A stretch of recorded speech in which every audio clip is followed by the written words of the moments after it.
What's up, everyone? Welcome back to another episode of the Heel Hookers podcast, episode 159, part 2.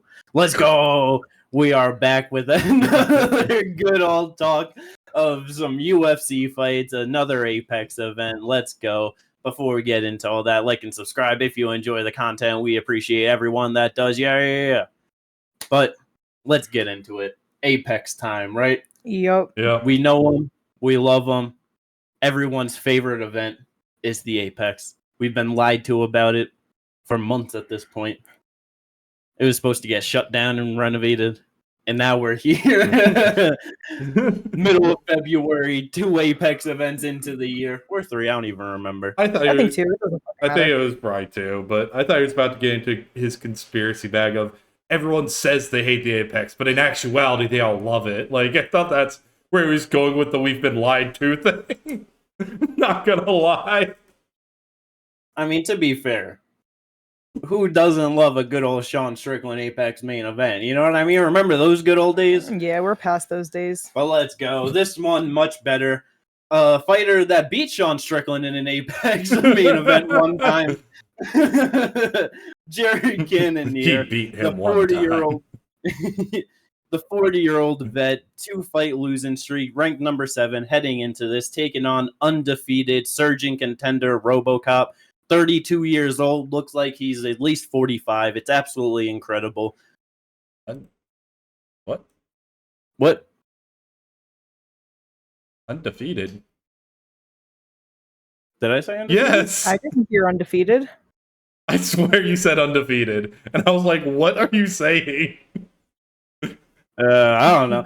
Either way, though, motherfucking Robocop, I say he's a surging contender. I don't know, but it was a great fight heading into it. So many questions, not knowing how exactly it was gonna play out, but it absolutely incredible. By the end of it, ended up getting fight of the night. Both men absolutely deserve that. First round for Robocop absolutely put it on. Jared, how you guys feeling about this one? It was sad because, I mean, you did not mention Jared got him out of there in the 4th round. So it was kind of sad to see Robocop. Not sad at all. It was sad to see Robocop go out there and have such a beautiful first round and seemingly just have an adrenaline dump after. And you could just tell, like, even though he threw more in the 2nd and 3rd round, it was just obviously more labored. He was just more tired. There wasn't as much behind it. You know what I mean? Like, the biggest shots were in round 1. He got 2 knockdowns, like, looking like he was going to get him out of there, you know? But obviously, it's great for Jared at 40 years old to be able to just still come back like that, endure that, and get the win. It was a great fight, but maybe too big of a step up for Robocop, you know? Yeah, for sure. No, but Jared coming in here, like, still tough as an old leather boot, just takes it in the first round, comes back, and just wins the rest of the fight, really, up until the finish. Like, and that finish was started off, like, beautifully in middle of the combination, throws a body hook, then comes back right up top and is able to just get him out of there after that. Yeah, because it's one of the things, like, throughout the first round, Robocop, the 1-2s were just really catching Jared, and that's one thing I just kind of thinking about with just like the age and stuff, you know, of like obviously he was still able to get it done, still performing great at 40 years old, but I do think that I don't know if it's maybe it just like the reactions a little bit might be slowing down, you know, because it's like I don't know, I just feel like it's not like his head movement's bad, but there are just certain times of just, like not moving it just right into the shot or, you know, like not moving it fast enough, just, getting caught with like those just quick 1-2s in the first round from Robocop. But it's like you said, just going really all in the round 1, trying to get him out of there. So like that just definitely was a little bit of struggles for Jared throughout there. But just like you said, tough as an old leather boot, still able to hold in there and just hang through. It's like, a 2-fight losing streak, a decision to Khaos, which Khaos was very content to just fight on the outside and just, you know what I mean? Do what he had to do to win a good fight, Yeah, and then where Nasruddin, blitzing him and like, you know, obviously clearly hurt, but as he was retreating and like, you know, the ref stopping it, so just like the early stoppage there, it is not easy to get Jared Cannonier out of there at all. And so, Robocop definitely did a bit too much round 1, like you said, still throwing more 2 and 3, but just wasn't enough. Jared was putting the pressure on him. The clinch work at sometimes, just getting him up on the cage, ripping the body shots. That was real good. The leg kicks were adding up throughout the fight too. It was definitely, after surviving round 1, just great game planning and fighting from Jared throughout there to get it done. Oh yeah, for sure. 100%. But yeah, and it's just one of those things because, unranked Robocop coming in, like you said, definitely Jared's 40 years old and on a 2-fight losing streak, but it's to the 2 guys that, other than Khamzat, should be fighting for the title next, and it's probably have to fight each other for the title shot. So it's Robocop's been looking great. He's been getting good wins, but it just has not proven to be anywhere near close to that level yet. So his 3-fight winning streak into this fight was Dennis Tuilui-Lin, Brad Tavares, and Christian Leroy Duncan. Yeah. Very different levels than Jared Cannonier. No, yeah, 100%. This should have been it wouldn't have been a main event, but someone like a Roman Dolidze, Paulo Costa, someone lower in the rankings rather than Jared Cannonier. No, yeah, Michel Pereira, who lost his last fight, he's ranked number 13. Fight for your spot. Yeah, one of those. Yeah, but definitely good for Jared Cannonier, just getting back in the winning track for sure. It's just one of those things where a win like that, 40 years old, you know what I mean? Obviously, still very good, but has just clear flaws, and the chin not the greatest at this point as well. It still obviously hard to get him out of there. Where would you guys like to see Jared go after this fight? What do you think would just be a good path for him? I feel like he's still just always going to be on the track of trying to do his best, work back towards a title shot fight, up in the division. But I feel like a Paulo fight would be fun. I feel like they that's haven't fought before, and it's just kind of I don't know. I know that he's always going to be working towards that. But if we're being honest, the division has definitely moved on from contenders such as Jared and Marvin. And you know what I mean? Oh, yeah. They are just past that timeline at this point. Paulo's kind of a part of that other timeline where it's he's talking about fights and whatever, but he doesn't have a win over a ranked contender right now. He's still in the ranking. So I know it would be up for him. And it's why are we doing that? But it's just one of those fights where it's I think that's a good fight.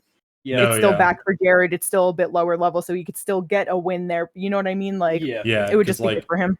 The thing is, anyone who's saying he should be fighting up, it's he just lost to Nasser and he should be fighting for the title. He already fought Strickland, and Strickland, who knows what's going to go on with Strickland? I would prefer a Whitaker fight. Khamzat should be fighting for the title. Is going to be fighting for the title next. Izzy just lost, and he's probably not going to fight for a little bit. Robert Whitaker, even with it just being a fresh matchup, because even some of those guys where it's he's fought Sean, he's fought Izzy, Whitaker, he's fought Whitaker, he's fought Vettori, he's fought Kaio and Nasser Dean, he's fought everybody ahead of him essentially. Roman Dolidze is booked with Vettori. Khamzat the only one that he didn't. Yeah, and he's fighting for the title next. And Dolidze is booked with Vettori. Allen is fighting next week against Fluffy. I think the Paulo Costa fight is perfect. In all honesty, I do love that fight. The only other things I can think of is maybe even then I can't really even go any lower than that because it's Michelle shouldn't be fighting up. Roman, it could be a similar situation, and Bo Nickel should not even be in the top 15, and he definitely doesn't need to be fighting Jared Cannonier. Yeah, I do feel another potential could be if Fluffy beats Brendan Allen, I could see a Brendan Allen fight for him. Or Fluffy. I could kind of see either one of them in there with the Jared fight, Yeah. I could see that as well. Timelines would match up pretty well with them as well. Yeah. I think for me, if they don't go to Paulo, because that is definitely a fun fight and it makes a lot of sense. Because it just, even with Izzy losing and just if he wants to come back or whatever, that's a fight that I feel would honestly be good for Izzy, even though it's a rematch. And if he doesn't get the Paulo one, it's obviously moving up and certain things, whatever, and it'd be a rematch. But I feel just him versus Sean Strickland again would be solid. Obviously, it's not it was the greatest fight or anything the first time, but it's Sean getting, the title shot when he shouldn't have, so it's he has to fight back in the division. And I just don't want him to fight Nasser Dean or Kaio or something right now, because then if he wins, now it's oh, well, now he's just right back there in the title mix, you know? So I feel like just bringing him back in the rankings, Jared being number 7, I feel like that's just a solid push back, someone that he's lost to, so he could try and get that back, you know what I mean? Right. And then it's just like, yeah, for Jared being 40 years old, he doesn't have much opportunities to get much done. So it's like, if he is able to beat Sean Strickland again, insert him into the top, you know, it's like he's probably not going to get a shot over like a Nasruddin or Kyle or something, you know what I mean? But it's like, you never know how timelines go and what the UFC does. So it's like a 2-fight winning streak, beating Robocop by finish, and then if he gets it done over Strickland, he might be able to fill in there at some point against a Rodrigues for the title, you know? And it's like, he probably loses that, but I mean, Rodrigues versus Jared, that would be a fun fight for as long as it lasted, for sure. No, yeah. And I can see that. Like I said, I personally speaking, I understand the concept, I understand the ideas with it. I do still like Whitaker versus Strickland a little bit more, but I understand where you're coming from. Yeah. No, yeah. But yeah, so we'll definitely see how all of that plays out at 185 pounds. It's once we know when the actual timeline between Rodrigues and Khamzat is going to be, I feel like that's when we're going to start to be able to put a lot of the other pieces together and what's actually going to happen. That is the biggest thing, is we don't know exactly when that's going to happen. So...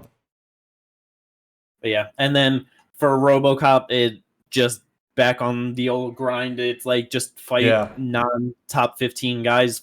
It's like give him 2 more fights or something outside of the rankings, you know? Like if he wins both of them, just give him some guys that, you know, floated around like the top 15 or something. Give him like an Andre Muniz or something. Give him a fucking, he fought Iron Turtle, you know, like earlier in his UFC run. Like let them run that back, like both of them much closer to the top 15. And then give him an actual deserving test into the top 15, like you said, a Michel Pereira or something like that. You know, like that's it. Because he's right there, man. But it's like that, just too big of a step up too quick. No, I think someone it'd be a fun fight. It'd be an interesting fight.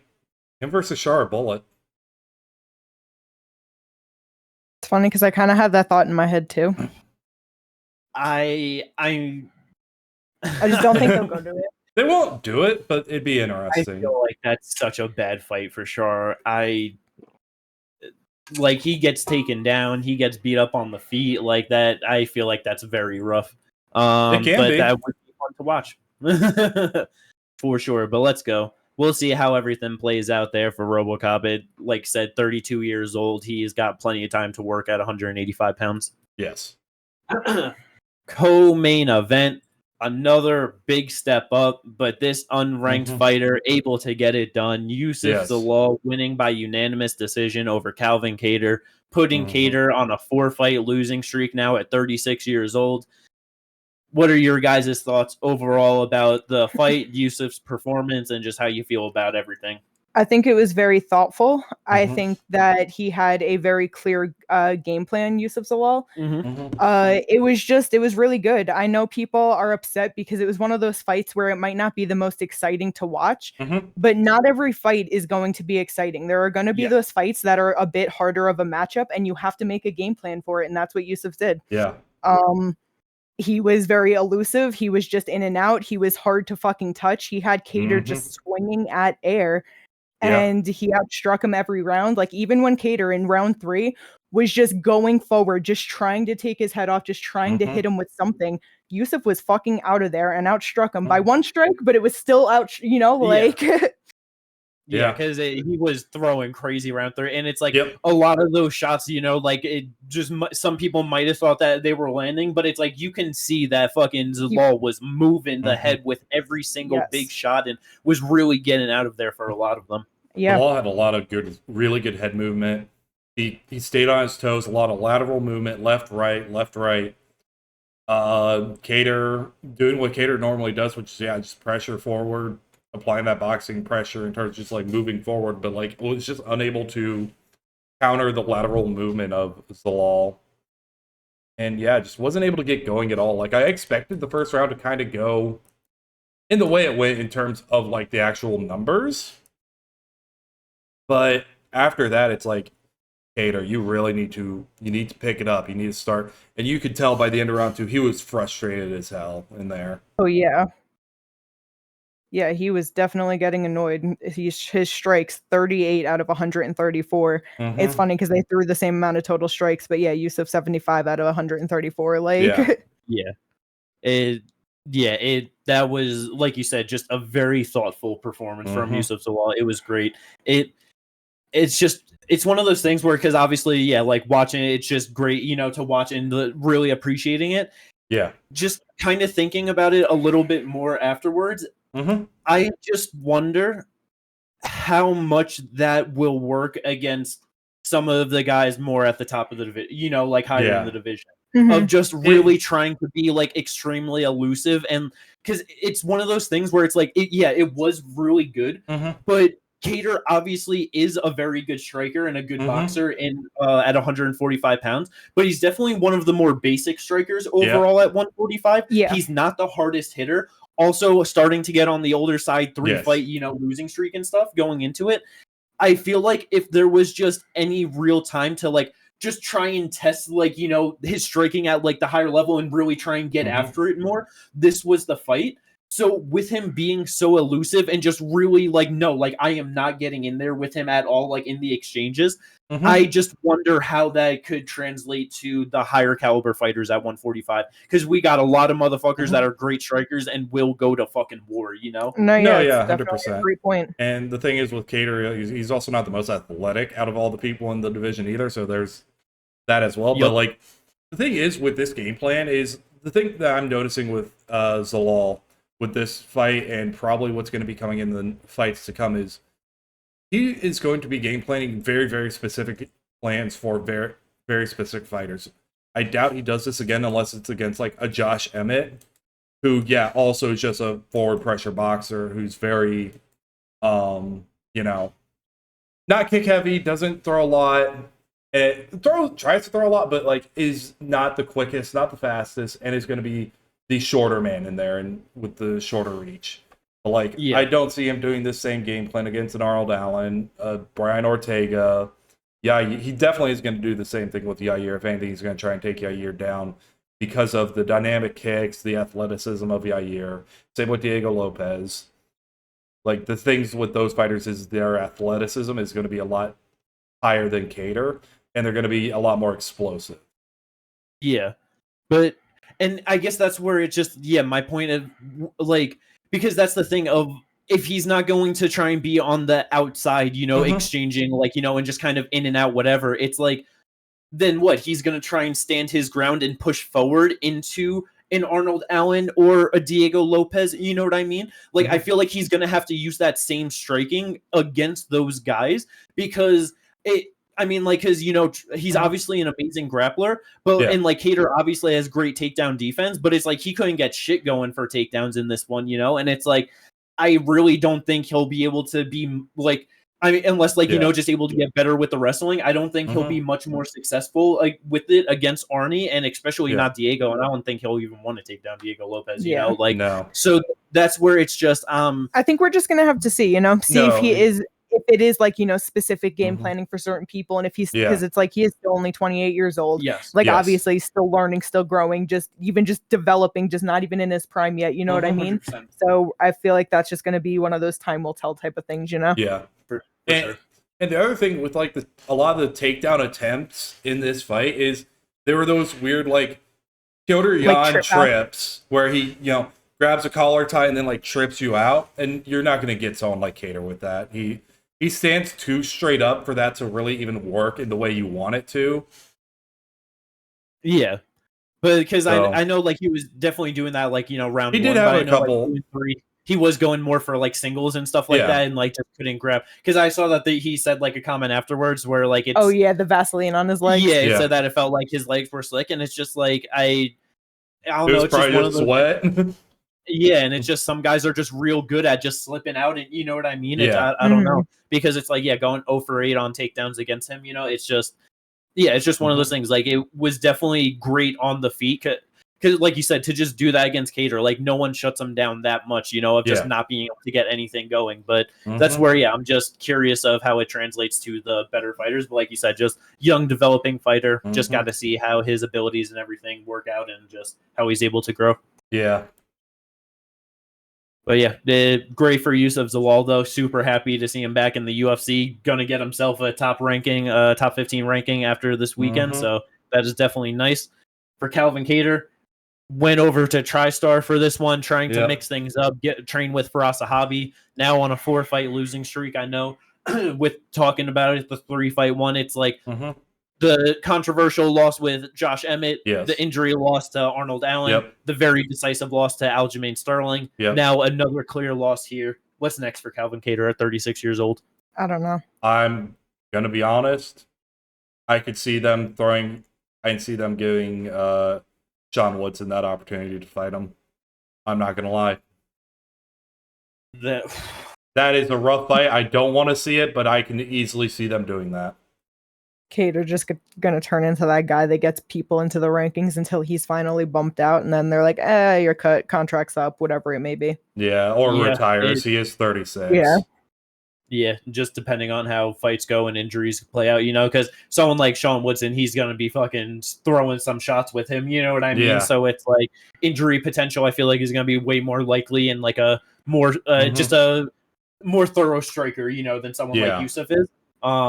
But I do kind of feel like, he's just going to kind of become the gatekeeper to the top 15. Like that, maybe a Steve Garcia, who... Oh my goodness, that's fucking... I feel like that's terrible for him. Considering he was supposed to fight Kyle Nelson at one point. They're going to be giving him these people. And that's who he was supposed to fight him. He had to pull out. Steve Garcia jumps in there. I mean, they have the technical storyline there. I beat the guy that you were supposed to fight. Now I want to beat you. Yeah, he was supposed to fight Edson, but I'm pretty sure Edson pulled out. So just taking this loss probably won't book that soon. But just have to see how that plays out for him. But probably, like I said, we'll just stick around and fight out the contract. I feel like he might be able to get an extension if he's able to keep some wins going. You know what I mean? But just see how it plays out for old Calvin Kattar. Going on down the card, though, definitely a bit of a drop off. It's the Apex. Who would have thought? Edmen Shahbazyan in the feature bout, taking on Dylan Budka. I would say performance of the night. $50,000 for his first round knockout over Dylan Budka. I feel like everyone in the world would have expected Edmen to win in the first round. But then there's Ginger. Third round. We did not have to bring it up. It never had to be brought up. It's so fucking hilarious. It's just one of those things. Everyone's got bad picks on Tapology. You know what I mean? It happens. But that was just a historically bad one, I would say. I agree. It did not have to be even brought up. I think it did. But yeah, it was Edmen fight, minute 35 in, landed a monster of a right hand, just put him down. That was it. It's just such a fucking weird run with Edmen, and just what are we doing with him exactly? It's just, I don't know. It's just such a back and forth of good fighters and bad fighters, and what I mean? Because the thing is with it, it's the fighters up until GM3, Fluffy, Imavov, Hermanson, Brunson, all top 10 fighters, except for Fluffy, but Fluffy's probably going to get in there. Yeah, it's what do you do with that? Because besides GM3, who's a grappler, and that's been what has been Shahbazyan's weakness, but the fighters he's fought, who he's beat on this current run, Dolce, AJ Dobson, Dylan Budka, bro, I don't know. Yeah, he doesn't deserve to fight. Actually, no, he's not in the top 15 anymore. Him versus Shara, why not? Yo, that's a fucking fun one. That I actually really like. That would be, oh my goodness. Yeah. That is... Book that shit. Book that shit for a fucking fight night co-main event in the fucking Middle East or something, you know what I mean? I think Edmen would lose that. He might. I really don't know. Because I would not be surprised if he just blasted right through Shara, being too like physical and like putting it on him. But... Yeah, like if he was able to go out there and land that shot and get him out of there, sure. But also, it's like I could kind of see Shara just like staying back, kicking him at distance, him swinging at air, and then getting tired, and then now it's just Shara decision and/or knockout. Like that's very possible. I mean, that's very possible. Edmen might go out there and take him down and beat the fuck out of him on the ground too. That is true. He has because obviously he's not a good. Before. Yeah, like he's not a good grappler, and like the top 10 sense, it's like, but it against guys that literally have no grappling, he's still physical and knows enough in the dominant aspect, to get it going. But that's true. I mean, like, that would be a fun one. I fucking love that one, Ginger, for sure. Yeah, that's way better than Robocop. Robocop absolutely cooks Shara. Yes. But yeah, that's actually a competitive fight. Just it's one of those things. Maybe give him a few more years at Extreme Couture, and he might get better at grappling to be able to do something once he hits 30, 32, something like that. I'm so glad he left Harvardian. Yeah, very good for his career, for sure. Next fight on the main card, though, a very sad one. Nazim Sadykhov taking on Ismael. A weird one. Yeah, this is definitely the most disappointing. Sense of how it ended. It was just a very solid scrap going throughout the first round. It was real good, just getting going. You know what I mean? Just the first round between them that we were kind of expecting. Yeah, like Bonfim looked like he was just looking real good on the feet, landed good shots, was winning the fight up until Nazim landed a really good head kick. It was a question mark kick, right? As Bonfim was kind of coming down, just landed perfect, had him hurt. It ended up splitting him open a little bit. He got cut open at whatever point. I think it was the kick, though. Yeah, because like he had the cut like under his eye and then on the nose. And I'm pretty sure with how it landed, the question mark kick just caught both of them to give them 2 cuts, which is just how perfect that shot was. Yeah. And then at the end of the round, that's where it was just kind of confusing because, commentary just talking about it. So that's all we really got to hear from it. But saying that the doctor's asking him if he could see and he's saying, yes, he could see. And then at the very end said that he couldn't see. And it just sounded like there was a lot of confusion and potentially a misunderstanding because he looked upset with the ending. Like, bro, like what the fuck is going on here? Everyone just like, what is going on? No, I feel like there's probably confusion with like the translator and all that. Let's see if anyone said anything.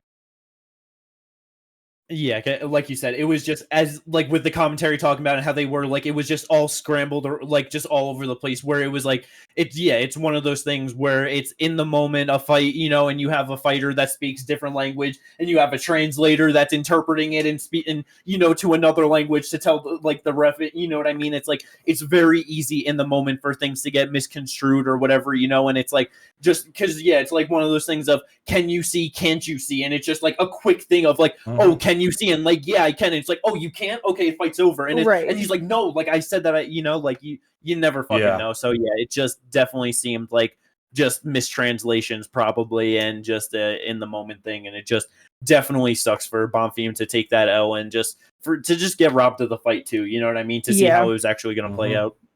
Because like you said, while it lasted, it was definitely fun to watch. It was a good first round. It was just that shit sucked. Yeah, very anticlimactic ending. No, for sure. Because Bonfim outlanded him too. I'm pretty sure on the. That's why I said it was specifically the head kick because it was just the most impactful. It was perfect. Clearly had him hurt.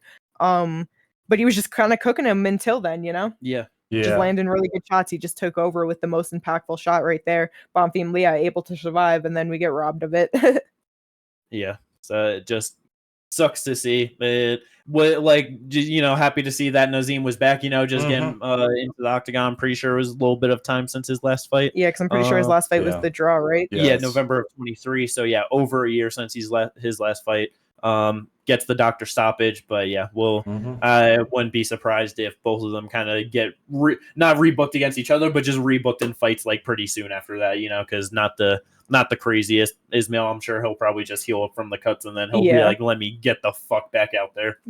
Sure. And with that, it's just like I didn't find anything nothing from Ismael about what happened or anything. So, but both the guys probably gonna get a bump up. Nazim, I just don't know how I feel about him in terms of like where he goes from here. because it was like it was a good first round, but it's like we didn't see much because of the doctor stoppage, all that. I would have preferred to see a little bit more. No, yeah, it's like he definitely has like very solid striking, and like he can make those big moments happen to like impact the fight. You know what I mean? Like would just get like the because I'm pretty sure the draw with Slava was like him getting the knockdowns, getting the 10-8, making it like that close fight, getting that one strike at the end of the round here that probably won him the round even. You know what I mean? It's like he definitely has those moments, but it's just like 30 years old. I don't really know where exactly he's gonna fit in. Put him in a Drakkar close fight. Yeah, give him a test there. Yeah, I was thinking Nick DeBeck. Oh god, I love both of those. Either one of them is great. Those would definitely be fun fights. But Drakkar definitely the more like just veteran. You know what I mean? To like see where he's at. That would definitely be good for him. But and yeah. Either way, very solid fighter at 30 years old. See what he can do in the division. And Bonfim, very solid too. He'll be back for sure. Yeah.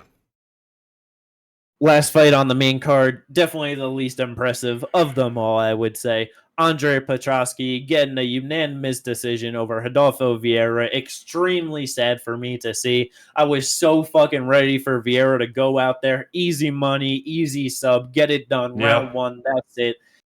And he just couldn't fucking get the grappling going for shit. There was just no grappling in this fight really at all. One takedown, I'm pretty sure, for Vieira. 1 for 11 for Vieira and 0 for 2 for Andre.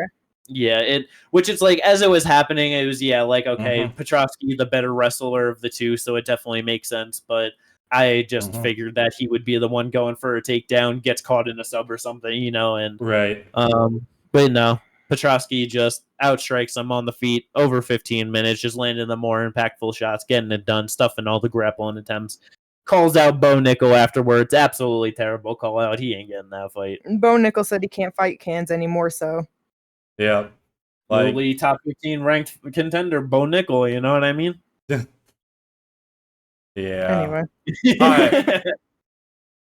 I don't care where either of them go from here, to be honest. Yeah. It's one of those things where Petroski is like a very solid fighter. Obviously, it just looking at the just his record and everything yesterday, like for the fights, and just realizing now like 8-2 in the UFC, like extremely solid. But it's just other than Rodolfo Vieira hasn't really beat anyone too notable. Honestly, I just have never really thought too highly of his skills overall. So I don't know. I don't. Yeah. We know where he goes. 33 years old. He's just gonna hang around where he is, honestly. Yeah. Fuck it, Robocop. Give Robocop him. Sure. Yeah, that'd be a very solid fight for both of them too. But let's go. That is all for the main card. Prelims. What you guys want to get into on the prelims? Well, I was very happy to see Gabriel Bonfim. He gets himself the other performance of the night with a nasty Darce choke over Khaos Williams. Oh yeah. Going into the fight, it was like, okay, obviously Bonfim is great with his takedowns, his subs, all of that, but his striking can be questionable. His striking looked better than it ever has in this fight. His jab was on point. He looked just very composed and very just in the fight. You know what I mean? It was really good to see. And I think it was actually Khaos that shot the takedowns, right? No, he didn't. Okay. Yeah. So it was Bonfim, but he got 4 or 5 takedowns, whatever. But anyway, just in the position real quick, just locked up the Darce choke. Khaos's hands were nowhere that he could tap. When the ref broke it up, Khaos was out like a fucking light. Like, I was happy, and then immediately all of it was drained because I saw his face, and I was like, oh, that's terrifying. Like, he was dead. It was fucked up. But beautiful, beautiful win for Bonfim. Yeah, absolutely incredible. Like you said, the striking was on point. Just clear, concise game plan. You know how to go about it. Yeah, it was very nice to see. And like you said, the fucking way that he wrapped up that Darce was so goddamn fast. It was absolutely beautiful. Let's go. Oh, yeah. Jinja, what about you? What was notable from the prelims that you want to bring up? Yo, so this dude made his UFC debut, Elijah Smith. So, one, the ability to stay calm in all of those submission attempts that Vince Morales was throwing up shows that this dude has the composure to actually do some things in the UFC. Because there are so many people who would get into those and like freak the fuck out. But he was able to stay cool, calm, collected, keep it pushing, and just able to keep Vince from getting those subs. A couple of the takedowns he was able to stuff. But yeah, I loved watching him fight. Yeah, it was a really fun fight. Yes. Yeah. Like you said, just, just how he performed, just actually in like being composed and being able to do something in the UFC. It's like, like you said, UFC debut. He's 22 years old. Yep. Vince Morales, not the greatest fighter overall, doesn't have a great UFC record, but I really do respect the skills that he has. He's a very solid veteran in the game. And just like you said, to just come in on your UFC debut, 22 years old, like the overall strikes between them thrown like 110 for Smith, 90 for Vince Morales. Smith got 3 of 4 takedowns. Morales had 2 of 4. 3 sub attempts for Morales, 1 for Smith, 2 reversals for both of them, both getting about 3 minutes of control time. Like, this was just an extremely back and forth, grueling fight for him against a very solid vet in the game. And to be able to come out on top, that, just such great, just a very solid fighter. Yeah, that was an incredible, hard-fought UFC debut for him. Yeah, that was great to see. Now, what he does with it, in the UFC, it's yet to be determined. Again, he's 22, just made his debut, and he made his debut in the 135-pound division. Yeah. One of the toughest, if not the toughest division in the UFC. Yeah. So, but I'm excited to see what he does. 100%. No, yeah, for sure. Definitely agree. For me, I feel like just have to bring up the fact, the first time in UFC history, Angela Hill has won a split decision, folks. Yes. Oh, I was so happy for her. Incredible. 1 of 5 now, or 1 in 4 out of 5 split decisions. It's crazy. I was so because it's just one of those things. We fucking love Angie. She's such a solid fighter, but she just has a style and just fights in a way where it's so easy to make it close rounds. And she's always doing more, but her opponents always have the bigger moments. And so it always makes it tough for the judges. And round 1, easy Angie. 2 and 3, I was just like, who the fuck knows? Can't be mad either way, honestly. Yeah. And when he started fucking saying the judges' names, and it was like, okay, well, that means it's a split. It was like, yep, Angie probably loses this, and she finally got it. I was so goddamn happy. Good for her, man. Yeah. Hell yeah. So good. But yeah, that was awesome. Other than that, not the most notable things. Valter Walker with the first round heel hook. I was about to say, Valter Walker making UFC history, getting 2 heel hooks in the heavyweight division.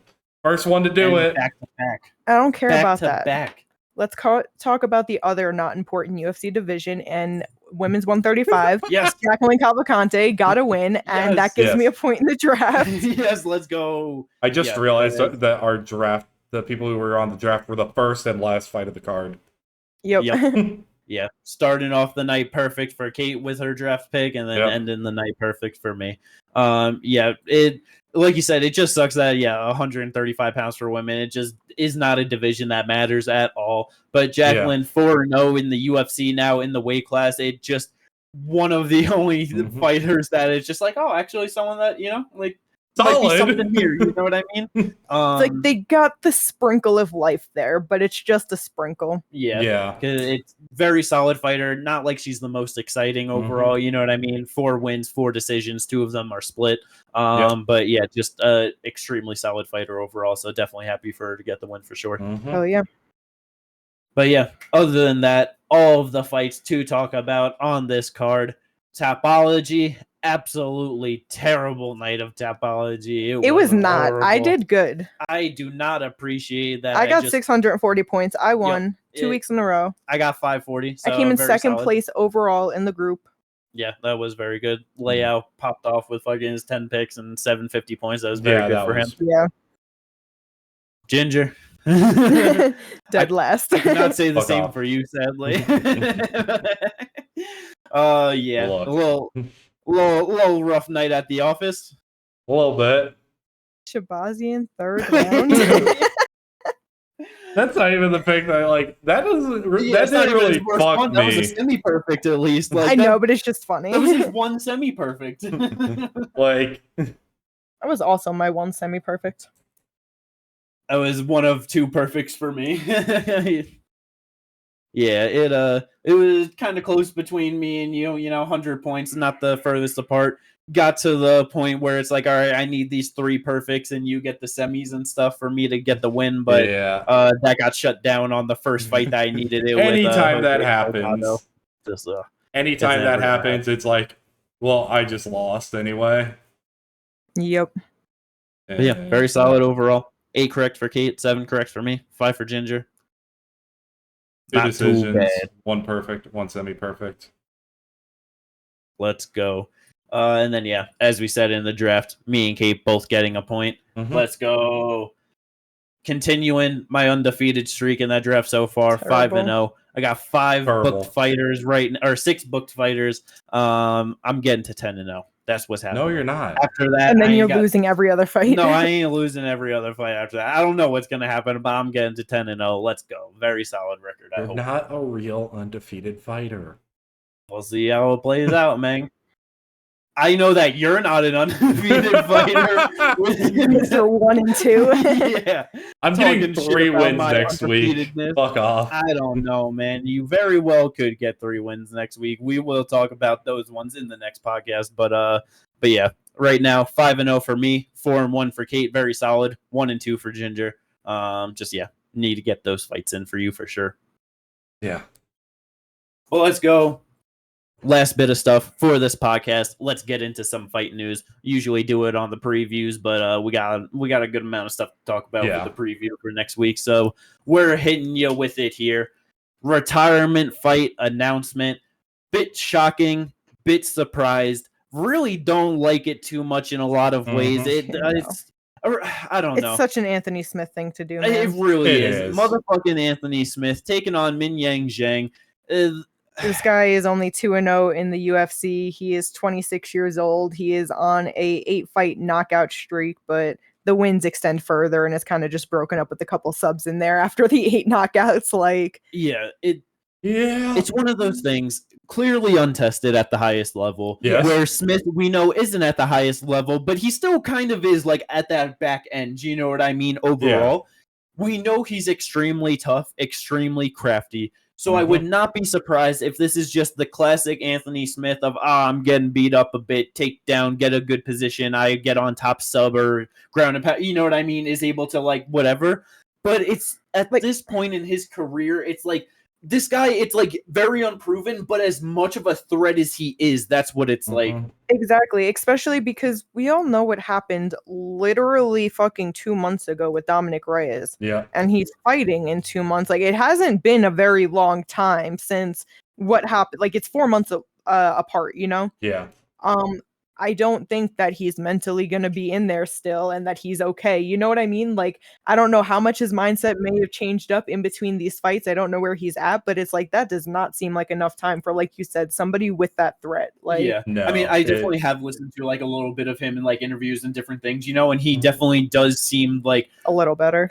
Or I would say a lot better. Okay. And just, and understands of just what that fight was and just kind of why he did that and all of that, and he's I'm at the end of his the end of his career, but it's he doesn't want to end it with that and giving that performance, and so it's I definitely do think that he is in a better mindset for sure. Okay. I mean, yeah, that's good to hear. That's good to hear. I'm glad for that. Unfortunately, mindset does not change chins. No, for that's the other thing. He has been knocked out 11 times. And he's been knocked out once the first round, which, I mean, this dude isn't just knocking people out. He does have some submissions, but I know, and it's he does have. But okay. Well, the thing is he only wins in the first round. Otherwise, he loses. Yeah, heavyweight Terrence McKinney. And it's all of the knockout losses and stuff that Smith has. I can't recall one where he's been put unconscious in the UFC that I've seen. I don't think he ever actually gets, I feel it's just the overwhelming amount, you know what I mean? That, which is still obviously not great, but it's he has that fucking chin and durability, Yeah. you know, and like just always shows that toughness. It gets to that point where it's like, yeah, the ref is like, yeah, this isn't a fight anymore, you know? No, yeah. So yeah, definitely can get it done, but extremely rough. Really hope he gets it done for his retirement fight, though. Let's go. Yeah. This next one is perfect. It's just so great too, because Jalin Turner, I've been wanting him to defend his spot in the top 15 to fight an unranked guy.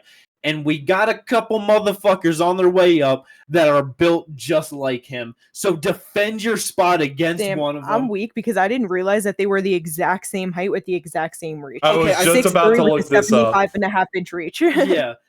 Jalin Turner versus Ignacio Bahamondes, UFC 313 main card. Let's fucking go, man. Yeah, this is fun as fuck. Oh my. I'm really unsure of how this is going to play out. I feel like Jalin should be a slight favorite, but who knows? Crazy. Jalin might get knocked out in there. Easily could. I am just glad I did not take Jalin Turner in my draft like you guys tried to get me to do. Yeah, the first time in 3 years. Third year in a row. So you should have did it. You should have done it.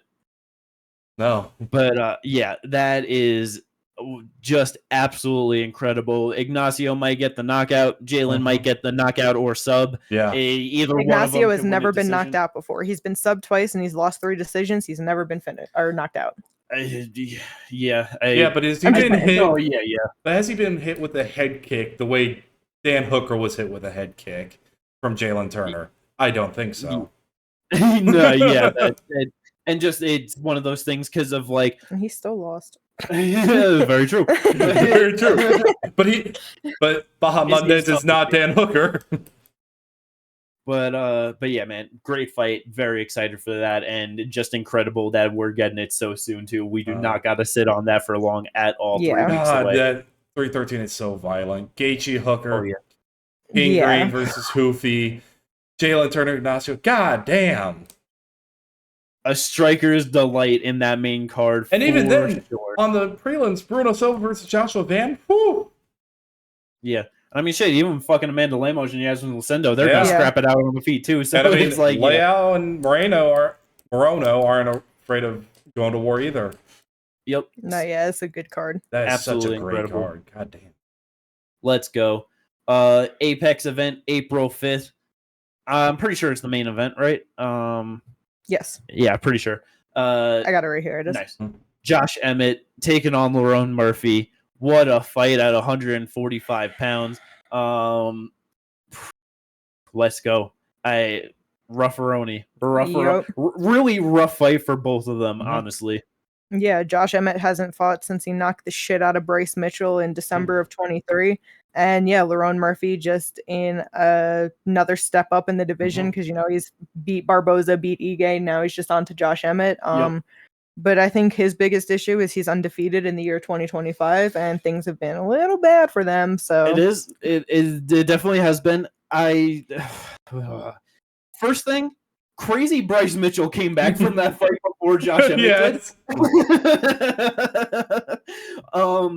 He came back against Josh Chrome Emmett Gracie. is also 39 years old and going to be 40 in March. Yeah.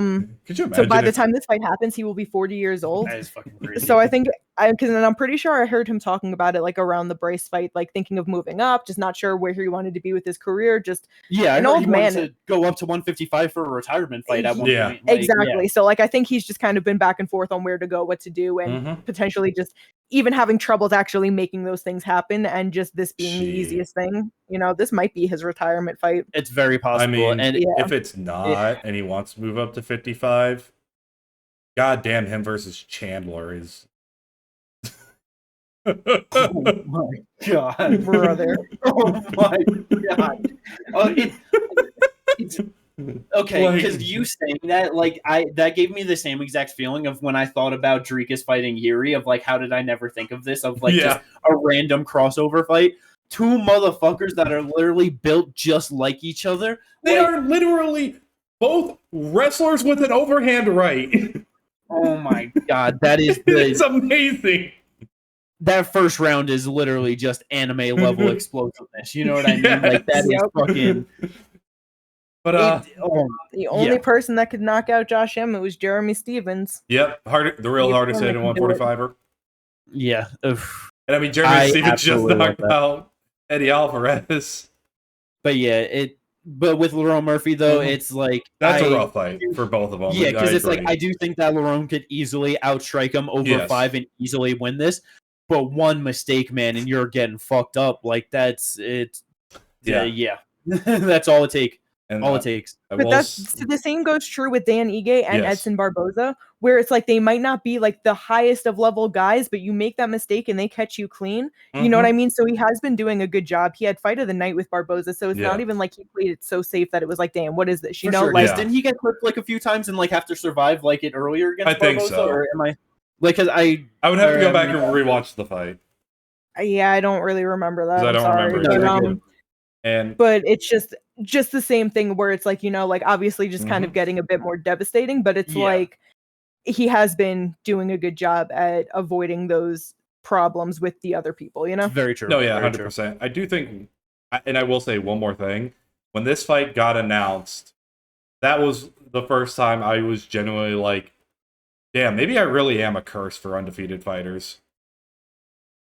Yeah. That was the first time I'm like, huh.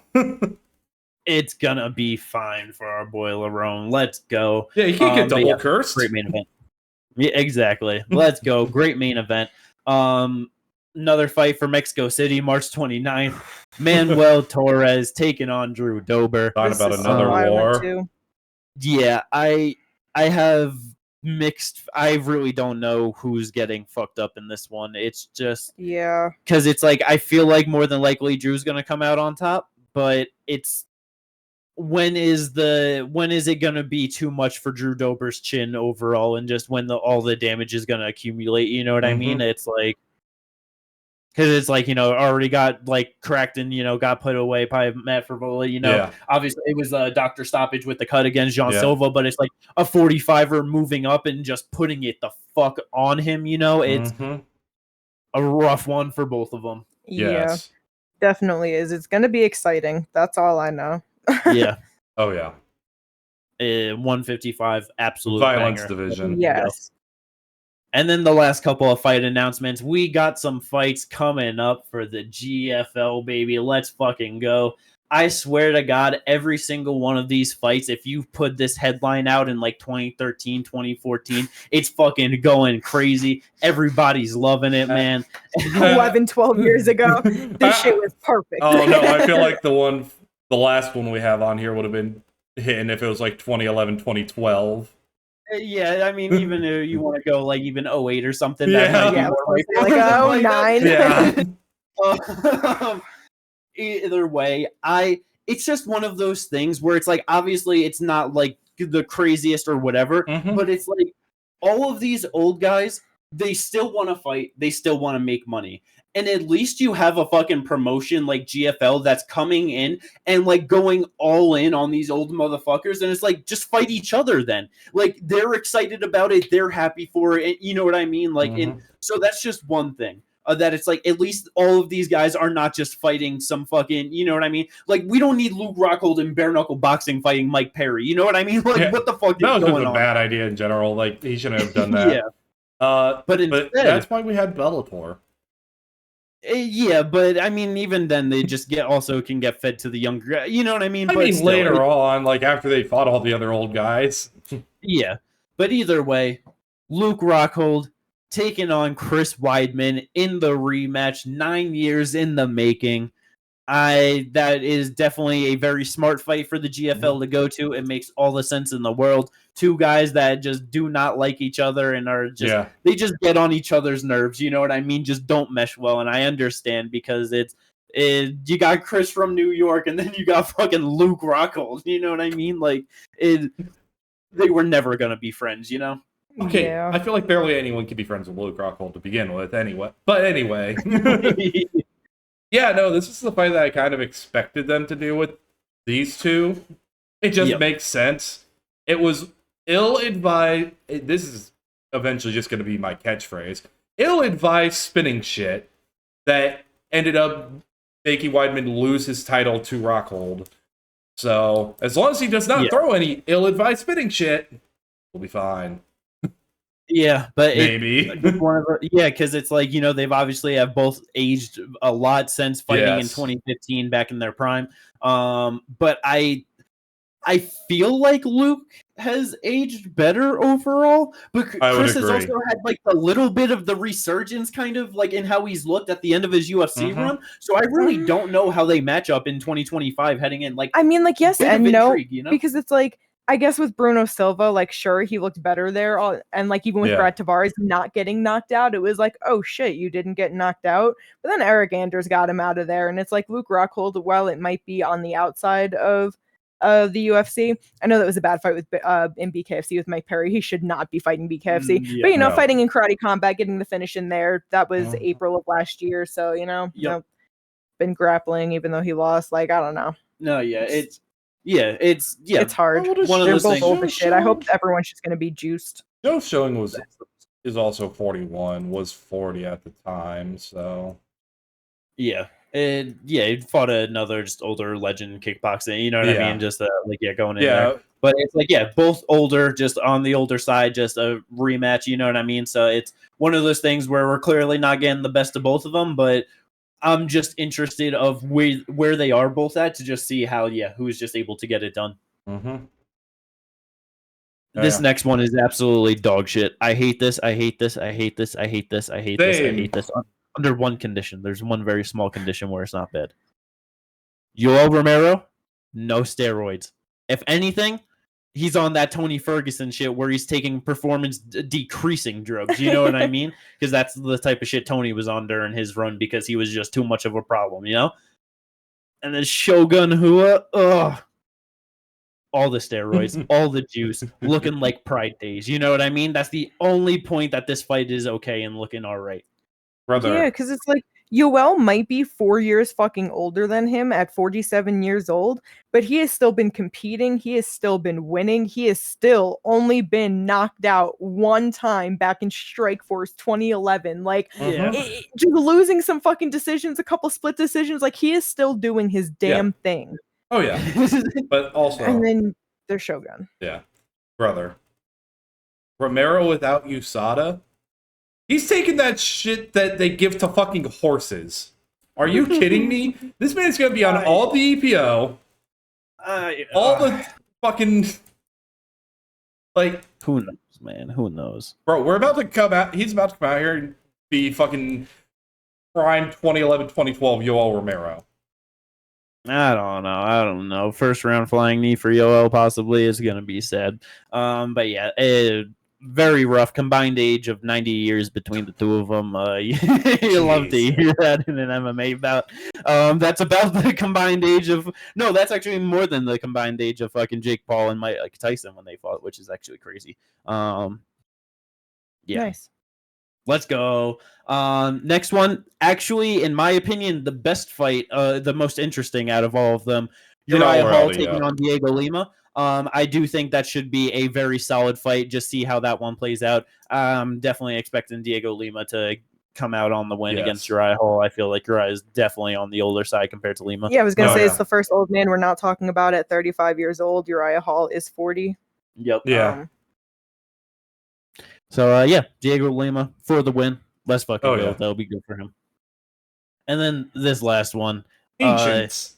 The ancient man. It is. But it's just one of those things where it's like, yes, they're ancient and it's terrible, but this is a grappling match right here, brother. Fabricio Verdum taking on Frank Mir.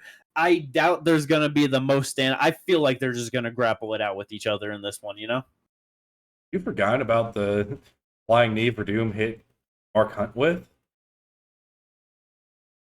What, 2011? Again, steroids, motherfucker. They're grappling each other. Frank Mir shooting on a takedown. Fabricio's 2014. Okay, close enough. Frank he's shooting on a takedown. Verdum's willingly gonna accept it because then he's throwing up a triangle and he gets the sub. What do you mean he's gonna guillotine him?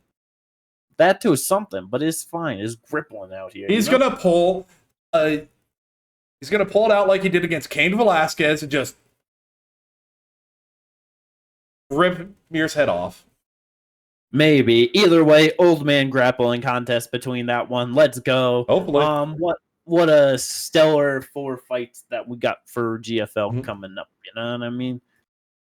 And it's like, it's one of those things where I'm pretty sure like most of them or all of them are from like different teams and stuff like that. So it's like, I don't really know They didn't put dates on them, if I remember correctly. No, they didn't. No dates, no locations. Because I know that the rumors is that their first fight's going to be at the end of April, and that's what like Luke was kind of talking about, that his fight with Chris is probably going to be. But then it's one of those things where it's just like, okay, so it's going to be like Team LA versus Team New York, I would assume. So who knows how all of that's going to play out. But those are the 4 fights that we got. Let's see how all of those play out and how the GFL goes. Let's go. Other than that, we ain't got nothing for this episode of the podcast. That is it. I hope everyone enjoyed it, and we will catch you on a preview to, we got some we got some boxing, we got some UFC. Let's fucking go. Got some stuff. Peace out, everyone.